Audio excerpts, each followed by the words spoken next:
to remain in touch as far as this is concerned. In fact, I'm joined by Professor Swaran Singh, Professor of International Relations at JNU, and also Terry Newman, Israeli columnist. Thanks so much for speaking to Republic TV. I would like to come to Professor Swaran Singh first. I want to ask you, how do you see this escalation between now Iran, Israel, and now with the United States also coming in? 3 nuclear sites have been attacked. Eye is on other nuclear bases in Iran as well. How do you see this escalation? Thank you. While the war has clearly expanded and is likely to get prolonged, it's increasingly going to put pressure on all the countries in the region and other major powers, including India, to fine-tune their responses to what is happening on the ground. We are noticing that most of the Middle East countries are already trying to play balanced posturing. The most friendly ally, Saudi Arabia, has denounced the attack, calling Iran as a sisterly Islamic nation. Same is Qatar, Doha, and UAE and others. Hamas has also condemned and said they will stand with Iran in defending themselves, which is their sovereign right. So I think increasing divisions in the region and continuous tensions, and now if the Strait of Hormuz is closed, as your report just mentioned, then of course not only the global oil market, gas market will get disrupted. Very close allies of United States, Oman, UAE, Saudi Arabia, their gas and oil exports will get impacted. So I think it's going to be enormous disruption for several weeks, maybe for years.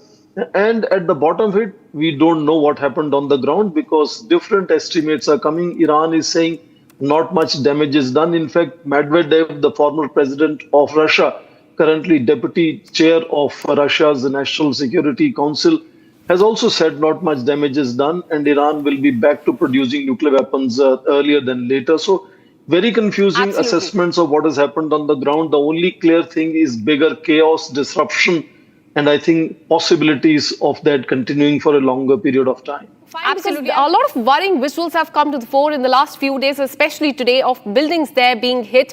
But I would request Professor Swaran Singh and Terry Newman to stay with us because let's get you more details. What we're learning is that emergency meeting at the UN Security Council at the request of Iran, supported by Pakistan, China and Russia, will happen this afternoon. Meeting will happen at 12:30 a.m. is what we are learning. So this is as far as the UNSC meeting is concerned. The global powers will be sitting to decide what is going to happen as far as the conflict is concerned. My question to you, Professor Swaran Singh, how do you see this? Because global powers will be sitting, they will be taking a call on how this will proceed forward. How do you assess this? Clearly, unlike my co-panelist, journalist from Israel, I am not aware of the private conversations that various leaders have had. I am only aware of the public statements that have come. And now let me pull it further and say that former President Medvedev went to the extent of saying other countries will also be providing nuclear weapons in case Iran needs for its defense, which is going completely, I think, quite a radical way into Russia's response to this situation. When it comes to United Nations, I think United Nations in last 4.5 years of Ukraine war has shown it is completely ineffective. So I don't see any joint statement, any decisive outcome happening at United Nations. If it cannot speak against Russia, it definitely will not be able to speak against United States. So I think it largely will be a divided house where I think discussions would take place, and I don't expect any joint communique or any joint statement coming at end of it. That particularly will get decided as to how international politics plays out in terms of various countries feeling divided over a period of time. And in that sense, there is no doubt Israelis have great to celebrate by pulling United States into this war, which was theirs, and they were not able to do the damage the way United States has been able to do the damage. But I'm also aware that Israel has fought several wars with several of its neighbors repeatedly. Every time we have heard that situation is perhaps now more peaceful. I hope the prophecy this time becomes much more realistic, but I don't know any example in history where any nuclear aspirant was able to be stopped from the pursuit to nuclear weapons by force. The only way to dissuade such countries has always been in history in either befriending them, incentivizing them, or in some sense giving them what we call nuclear umbrella to ensure their security. I have not seen any country giving up nuclear weapons pursued by force in terms of bombardment. And I think this, in some ways, could result in two outcomes: one, regime change and another puppet government in Tehran, or another more radical IRGC led kind of a government which will pursue for a nuclear weapon, Absolutely. perhaps much more steadfastly than Iran has done so far. Iran, so far, as at least at the level of lip service, has said they do not want to build nuclear weapons. Of course, Absolutely. various assessments show that they have been increasing enrichment of their Right. nuclear capability in terms of uranium 235. Various estimates, IAEA says they have about 230 kg of 60% enriched uranium capable of potentially producing nine weapons.